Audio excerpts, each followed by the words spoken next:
This is a co-contraction hinge variation. I'm set up on a yoga block and I want my toes kind of hanging off the yoga block so that kind of that transverse arch or that kind of meaty part of the foot is on the yoga block, and I'm just basically not allowing myself to grip with my toes.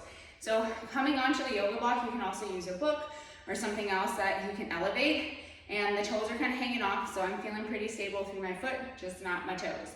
Holding onto something for support here, and I think about a nice soft knee. The knee stays bent throughout. That's a piece of that co-contraction. Dumbbell is in my right hand. I'm working my left leg. As I come down, knee bent, I'm gonna think about loading into this left glute, okay? Thinking about this right hip dropping down so I can really sit into this left side hip. I'm gonna come up and extend through.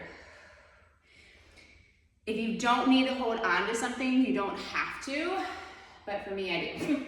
So keeping that knee soft, I have to remind myself toes are hanging off. I feel pretty secure through my foot. I'm gonna think about that right leg dropping down and I'm sitting into this hip.